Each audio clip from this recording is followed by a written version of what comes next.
UK Have Your Say. So this is something known as patient and public involvement, and it's where you have the opportunity to actually help researchers to shape and carry out their research so it's more relevant to you and the people it is meant to be for.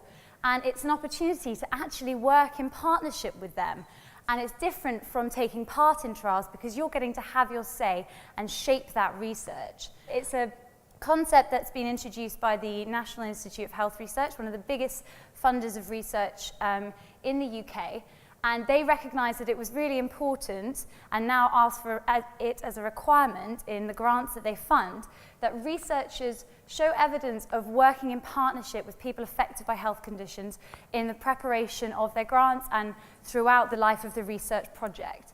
So it's something that we at Parkinson's UK think is really, really important, and we've picked this up, and we want to be leaders in patient and public involvement, and we want to support you to be able to have this voice. So why? So why is this so important? Why do we want to be supporting this so much, and why do we want to help you get involved in this way? It's because we've seen the evidence that patient and public involvement means that the research will be higher quality, it will be more relevant to you, and it will therefore more likely get funded by us, but also other major funders like the Wellcome Trust and the National Institute of Health Research, because everyone's recognizing that the research is better when researchers are working in partnership with people affected by health conditions to make sure it's as relevant as possible. So we know, and we've been working with lots of researchers and people affected by Parkinson's over the last year to help get involved in all stages of the research process. And we know it's possible because we're doing this now. So even right at the beginning, when researchers are identifying and prioritizing the right research questions, you can be involved in actually helping them to work out what's important to be researching. Most researchers won't have any lived experience or personal experience or know anyone with Parkinson's. So you can have a really, really, really powerful effect in making sure they're designing their studies in the right way for the participants that are going to be taking part. For anyone who's ever participated in a trial, you know that sometimes when you have hospital visits, how long should those hospital visits be? How often should they be? Are they supporting the people who are taking part properly? Just helping to advise them on what is reasonable and sensitive for people with Parkinson's. And that's really important because it means that people are less likely to drop out, and therefore the results are more likely to be better, and they're actually going to be contributing to helping us find new treatments and a cure. And in the undertaking and managing even, so we've been working with people affected by Parkinson's who are actually sitting on project steering groups and helping to steer the research, helping to comment on important study documents. You can have a really powerful voice there as well. Also in disseminating the research, a researcher might be really used to talking in a certain language because that's the environment they're in every day, all day, especially if they're more basic, fundamental lab-based researchers. So you can have a really, really big impact in actually just helping a researcher to plan how they're going to disseminate about their research and talk about it. And especially for the researchers that we fund, we want them to be responsible to you, and we want them to engage with you as much as possible, and we want them to share the research in a really good way. So actually helping to advise them how they can do that is really, really important. So we've been working really, really hard over the past year to help support this better. And we've trained 52 people affected by Parkinson's as our patient and public involvement volunteers, and there's a few of you here in the room, offering some training to help prepare you for working in partnership with Parkinson's researchers. And they've been working on lots and lots of different projects over the past year and having a really, really big impact on the research. In particular, improving how researchers communicate. As I mentioned before, our patient and public involvement volunteers have been helping researchers to write the questionnaires, make sure that their grant applications are clear for the lay reviewers who are going to be looking at them, and making sure that information is structured in the right way so that people affected by Parkinson's are going to read it in an understandable way. They've had a really big impact on improving the practical design of the research, making sure that it's sensitive to the needs of the people who are going to be taking part. And most importantly, they've been providing a reality check for researchers, reminding them why they're doing that research and helping to motivate them to stay in Parkinson's research and reminding them why they're at their lab every day. It's for people, it's for you. Most importantly, the impact is clear by the fact that 100% of the researchers that we've supported have said they would definitely involve people affected by Parkinson's in this way again. So they love this experience and they think it's brilliant, and most of them who didn't have any experience of doing this before, so they definitely do it again, so that's fantastic.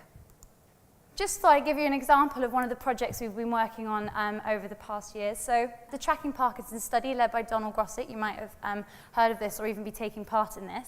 So it's the largest in-depth study into Parkinson's in Europe and is looking to understand finding new biomarkers and understanding Parkinson's better in the different subtypes. So it's a massive, massive study. It's got more than 2,000 people at 70 different sites across the UK. So it's involving a lot of people affected by Parkinson's as participants. Donald came to us and said, I've got some questions and I don't know how to answer them. I want to make sure that when we're recruiting new people, that I'm supporting the people in my trial and in the planning of the next stage. I really would like some input from people affected by Parkinson's.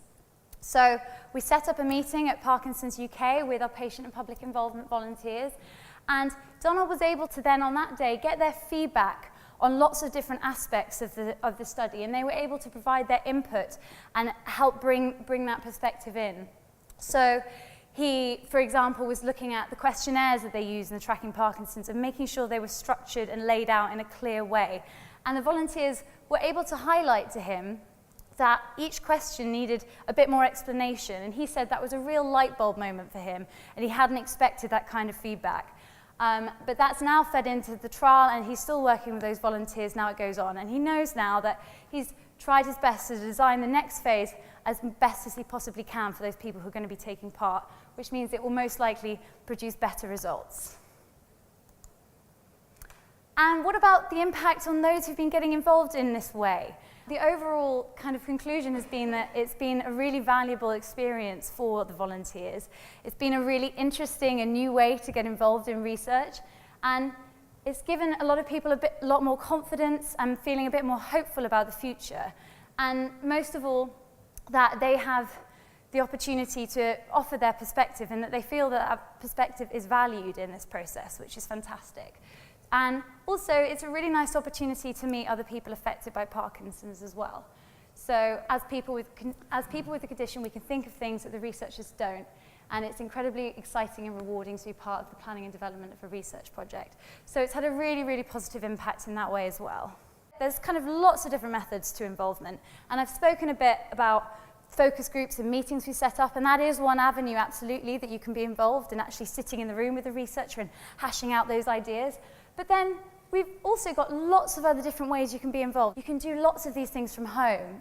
We've been working with researchers to set up one-to-one telephone conversations to talk about ideas or talk about somebody's experience. So that's something you can do from home. Or commenting on documents or filling in questionnaires online or over email. And again, carrying out the research, joining meetings by telephone. It doesn't necessarily mean you have to go and travel somewhere to be involved in this way. So it's really great. There's lots of varied opportunities for you to do it. Okay, I'll touch briefly on this. So some of you might have been to one of these. So this is part of the training that we offered for our patient and public involvement volunteers last year. We've been running these research induction days to help prepare people to work in partnership with researchers in this way. The days tend to be about a half day long, and they cover things like how does a research study happen, what's the research pipeline and the process, and then you get an opportunity to actually try out shaping some research and actually have a go at that. And then actually we will help facilitate, and you'll hear from a Parkinson's researcher about how they'd like to work with you or how they'd like your feedback on their project. So we're hoping to run a few more of these in 2017, so do keep an eye out if there's one. We tend to travel around the country to do these, so hopefully there'll be one near you, and do keep an eye out because they're really, really great days. It's a really nice opportunity to meet us, meet other people affected by Parkinson's, and also learn a bit more about the research process.